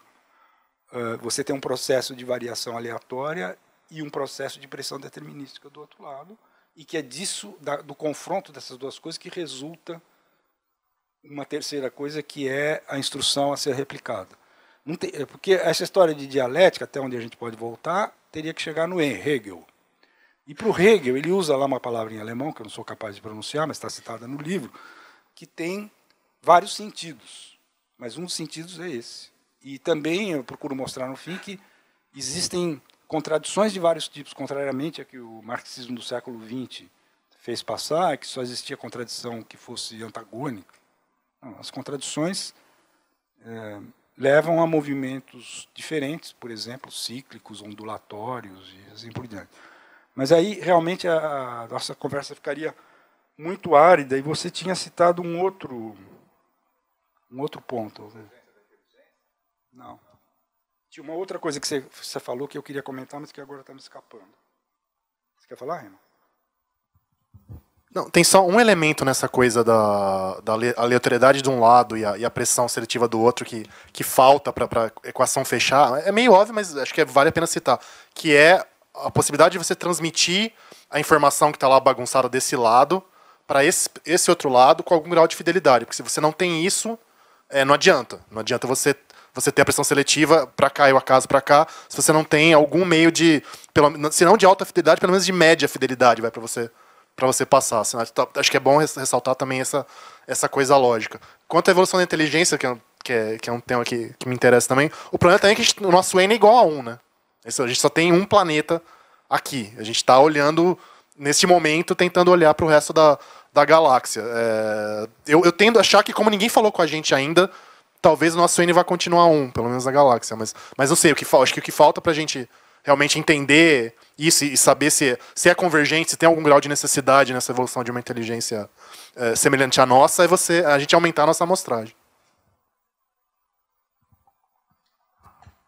Mais alguém? Primeiro eu peço desculpas pela falta de prática na linguagem mais acadêmica. De repente eu vou escorregar bastante, mas vou ser rápido. Vou tentar escorregar pouco, sendo rápido, né? Então, não, basicamente é o seguinte, que dentro dessa discussão do que é aleatório e o que não é, acho que existe uma palavra que é fundamental aí, que é a intencionalidade. Quer dizer, em não tendo intenção, seja o determinismo, seja o aleatório, ficam com falta de amálgama, certo? Quer dizer, se você defende o aleatório como, digamos, num pensamento marxista típico, onde alguns são capitalistas porque são veículo do exercício do capital, da evolução do capital, da reprodução do capital, e alguns são trabalhadores porque são veículos daquilo que complementa o capital em nome de trabalho, vamos dizer, tanto a ação intencional do trabalhador quanto a ação intencional do capitalista vamos dizer, eles são aquilo que são enquanto eles são funcionais. Ou seja, enquanto eles, trabalhador, reproduz o trabalho, enquanto ele, capitalista, reproduz o capital. Então, o que é aleatório aí? Existe uma... Será que o capital tem é um ser vivo, capital capaz de ele mesmo pensar na sua própria reprodução ou não? Então, em suma, não sei se o exemplo ajuda ou atrapalha, mas a questão da intencionalidade está na base do que eu sempre imaginei darwiniano como pensamento. Quer dizer, aquilo que acontece porque existem atributos de uma parcela de um universo qualquer, populacional, e que esse atributo foi funcional num determinado momento e a posteriori. Isso joga uma água complicada no momento em que a gente está discutindo, por exemplo, inovação. Quer dizer, sabemos nós que a questão da inovação, o mais complicado da questão da inovação, é que aquilo que dá certo na inovação, vamos dizer, funcional, de uma empresa empresarial, é aquilo que a posteriori você consegue avaliar. Essa que talvez seja a grande questão. Não adianta você ter intenção de criar. Não basta, ao menos.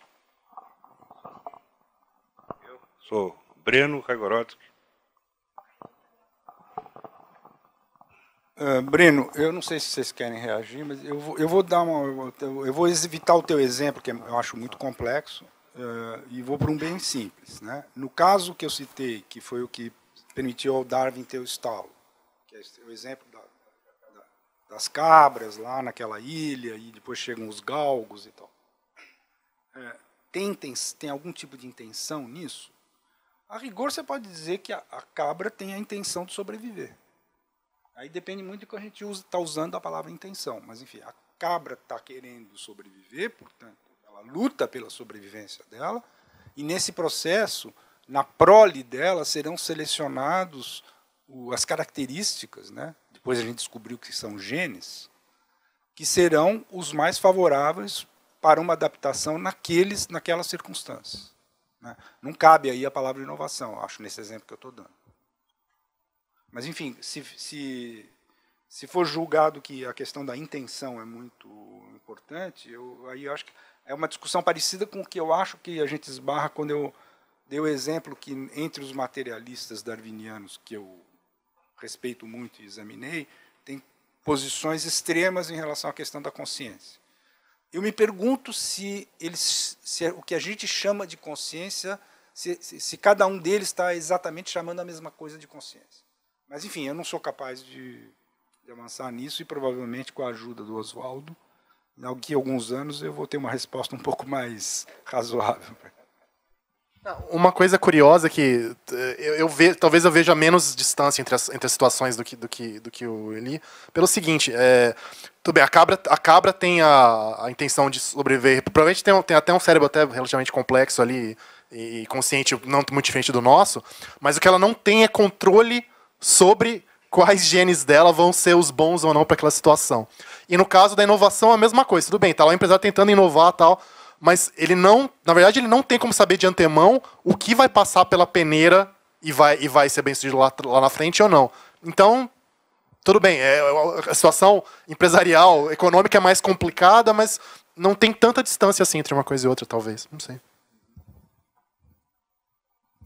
Mais perguntas? Mais alguém quer fazer perguntas? Por favor.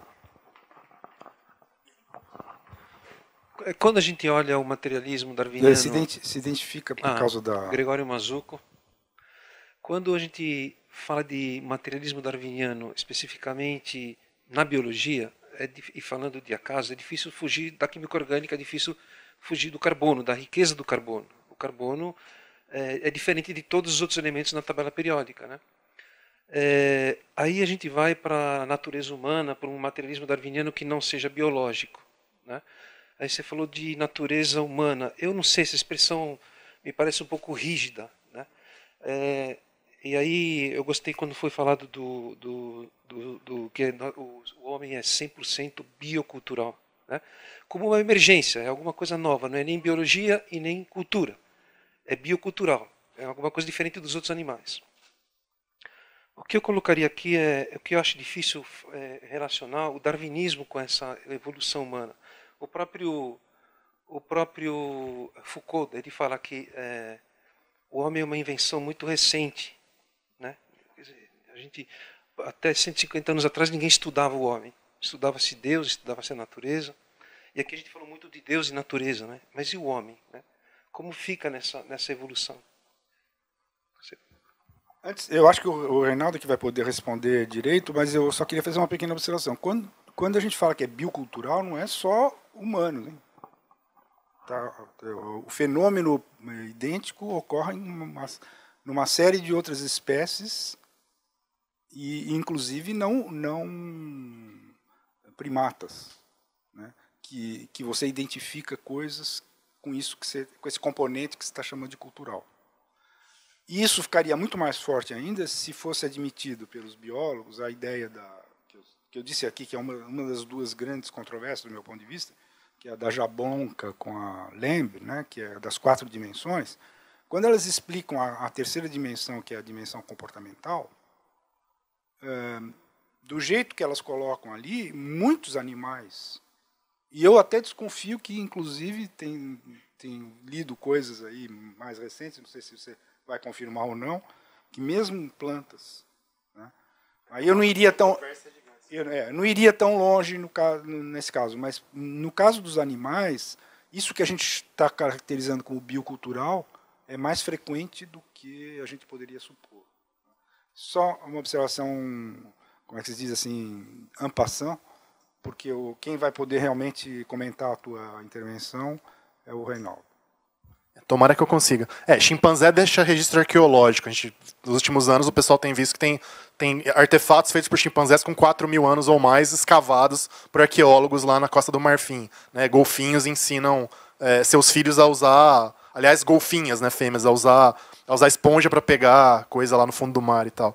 Mas quando a gente fala de natureza humana, eu não acho que a ideia de rigidez ela tem mais a ver com a expressão, talvez com a palavra, do que com a ideia. De fato, é uma imbricação biocultural muito estreita. Você tem as coisas trabalham juntas o tempo todo. Um exemplo banal a gente está cheio de gente no Ocidente e em alguns lugares da África Oriental que mesmo adulto consegue digerir leite sem problema. Isso não existia durante toda a história evolutiva humana quase. Nos últimos 10 mil anos que você teve domesticação de animais, as pessoas começaram a tomar leite de vaca, leite de cabra. Algumas pessoas desenvolveram a capacidade de ter uma mutação que permitiu as pessoas digerir leite mesmo depois de adulto. Né? Dá para pensar em exemplos mais complexos do que isso. Agora, o problema que eu vejo é você negar que exista essa história evolutiva que impacta sim, o comportamento humano, mesmo com a complexidade da cultura que a gente tem hoje. E também de entender que existe uma diferença entre nós e os animais, obviamente indiscutível. Não tem nenhum animal aqui falando no microfone, acessando a internet hoje. Agora, essa diferença ela é mais de grau do que um abismo completo de natureza. Um exemplo assim, que eu acho... Isso aparece quando você olha para culturas de maneira comparativa. Existe alguma cultura, existe ou existiu ou existirá alguma cultura em qualquer lugar do mundo, em qualquer época, em que a guerra é conduzida por mulheres e não por homens? Não tem. Não tem. Existe algum país, em alguma época, em algum lugar, em que você tem mais crimes violentos cometidos por mulheres do que por homens? Não tem. Então, quando você olha para essas coisas de maneira comparativa e com cuidado e com uma massa de dados grande, você vê que esses padrões começam a aparecer. Eles são totalmente rígidos, são imutáveis, as pessoas são robozinhos desses padrões? Não, você tem um monte de variação e um monte de interação complexa que pode mudar ou não. Mas alguns padrões se repetem, isso que eu acho difícil de negar. E quando as pessoas às vezes começam a falar nas visões mais extremas sobre construção de gênero, por exemplo, e outros temas, elas acabam às vezes querendo negar coisas que é meio que impossível de negar. Meu ponto é só esse, na verdade.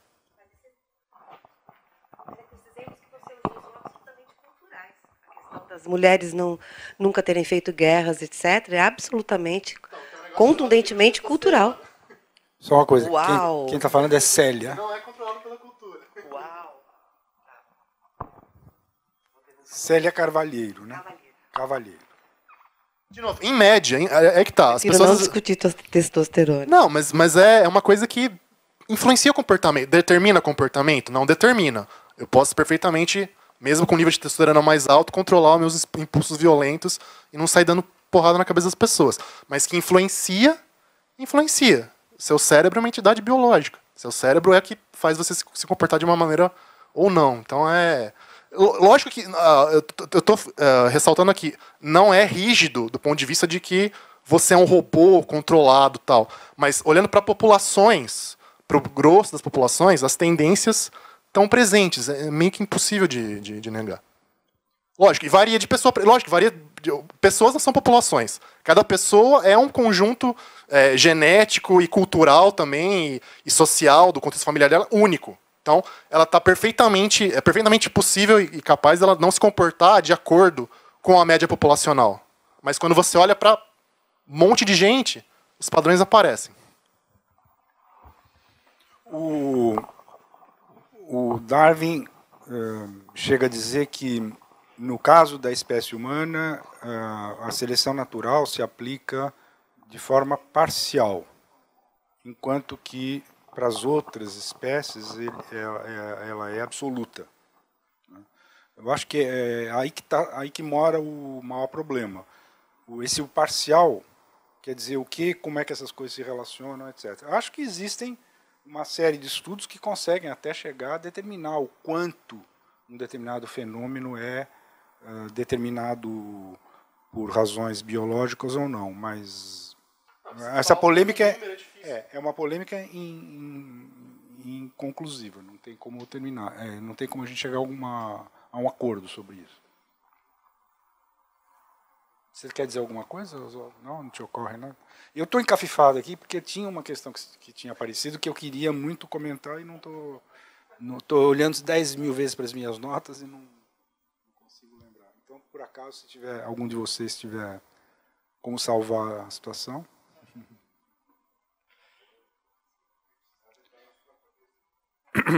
Não, então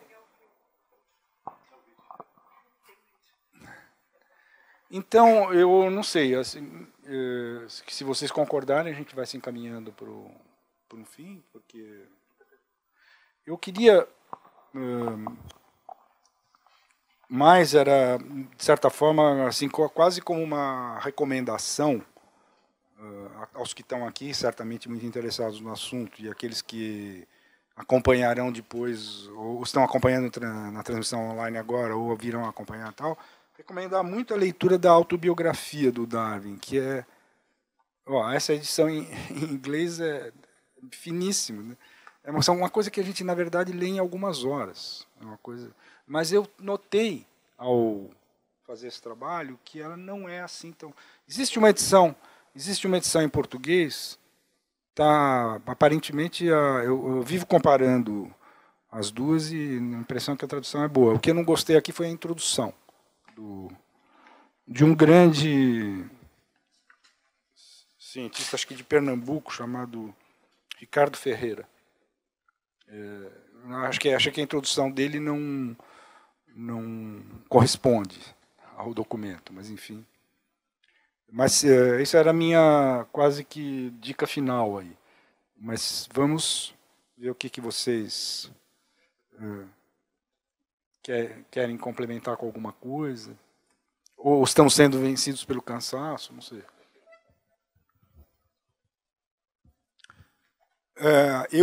Tem uma pergunta online? Obrigado. A Mauri Lamari. Parabéns pelo programa. A minha questão é direcionada aos 3 palestrantes. Gostaria de saber o posicionamento deles sobre a seguinte questão. Se a inteligência cognitiva de um indivíduo pode mudar a matriz pré-existente, não como população e nem no tempo pretérito, mas no tempo presente e na consciência presente. Acho que é para você. Quer ler? Entendeu? Eu não sou biólogo, né? Mas não, eu acho que a resposta é sim. Acho que a princípio, através de, por exemplo, técnica de meditação, né, um yogi consegue alterar vários parâmetros fisiológicos, consegue fazer coisas que normalmente a gente não faz. A gente controla a matéria, né? O pensamento é uma forma de controlar a matéria, porque o pensamento está sustentado em processos materiais. Mas o yoga consegue fazer isso numa extensão maior. Então, eu acho que a resposta básica seria sim. Agora, claro que tem limites, né? Quais são esses limites exatamente eu não saberia dizer.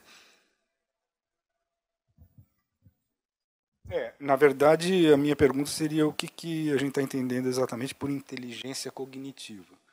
Porque, por exemplo, na linha do Edelman,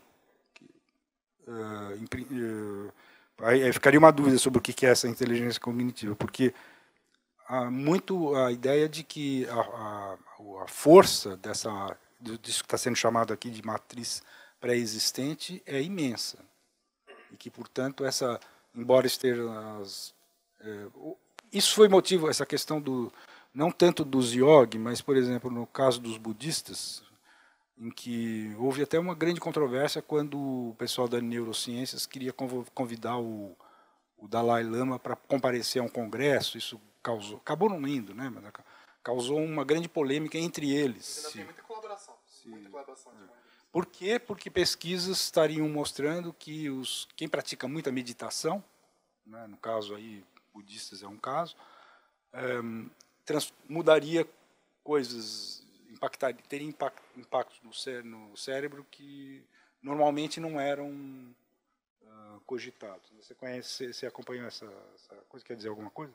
Não, na verdade, ainda não chegou numa massa crítica para ter um conhecimento bem solidificado sobre isso, mas desde os anos 70 com a onda do misticismo oriental nas universidades americanas, isso começou a ser feito e depois a coisa se tornou mais séria. Então, tem alguns trabalhos mostrando realmente coisas como maior capacidade de resistência à dor crônica, né, coisas como maior capacidade de lidar com depressão, situações difíceis, mas ainda está difícil de mostrar se é placebo ou se não é. A coisa está um pouco indecisa ainda, mas tem uma massa de estudos sobre essa área bem grande. Bem, se não tiver outra intervenção, pergunta, etc., eu acho que está na hora de a gente encerrar. Eu vou só dar uma explicação, que é incrível que ninguém tenha perguntado, por que o livro chama Amor à Ciência. Me ocorreu agora. Na verdade, essa é uma expressão que o Darwin usa nessa autobiografia, justamente, e me impressionou muito as comparações que ele faz. Primeiro porque ele descreve como é que foi o processo desde o tempo que ele estava no Beagle, quando ele estava na viagem lá. Às vezes a gente não lembra, mas ele tinha entre 20 e 30 anos. Ele tinha 20 e poucos anos quando ele fez toda essa viagem. E foi aí que começou a ocorrer para ele as dúvidas, etc., e um esforço para conciliar o cristianismo unitarista, lá, no qual ele tinha sido formado, mas principalmente os 3 anos que ele passou em Cambridge estudando para ser pastor, e aquilo que ele estava observando que não batia. E começou a ocorrer muitas dúvidas, e ele disse que durante esse período ele... no início da viagem ele era ridicularizado pelo resto do pessoal que estava no navio, quando ele ficava citando a Bíblia e não sei o quê. Mas no meio para o fim, quando ele já tem um monte de dúvidas, e ele mesmo já tinha percebido que a Bíblia não é uma coisa confiável,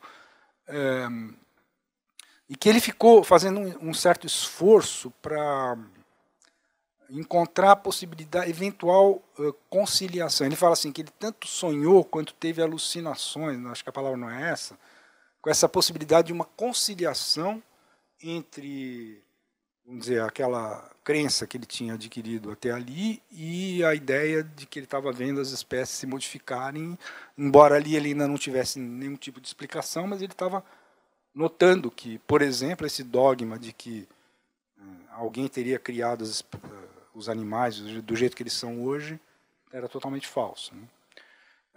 E aí ele vai num crescente processo que ele descreve e tal, até essa fase aí em que ele diz que é agnóstico por uma questão tática, porque realmente não tinha como sobreviver na Inglaterra daquela época sem isso. Então, ao contar isso, ele se refere diversas vezes a que tipo de amores ele teve. E ele compara o amor à família, aos cães e à ciência. E ele diz que não se arrependeu de ter optado pelo amor à ciência. E eu achei muito forte essa coisa, e me ocorreu, quando o livro já estava quase pronto, de usar isso como o título. Então, olha, mais uma vez, 1000 obrigados, agradecimentos a todos. Eu confesso que nesse finzinho eu já estava um pouco cansado, então talvez isso explique por que eu esqueci uma das observações do Oswaldo que tinha que ser... Provavelmente eu vou acordar no meio da noite. Como é que eu não comentei isso? Mas aí para isso serve o e-mail também. Mas, enfim, espero que vocês também ajudem a divulgar a existência desse livro e desses vídeos que nós vamos ter, e que, eventualmente, isso dê frutos mais para frente, né, em que vocês também possam ser chamados para participar. Oswaldo e Reinaldo. Então. Obrigado, então. Fica encerrada a sessão.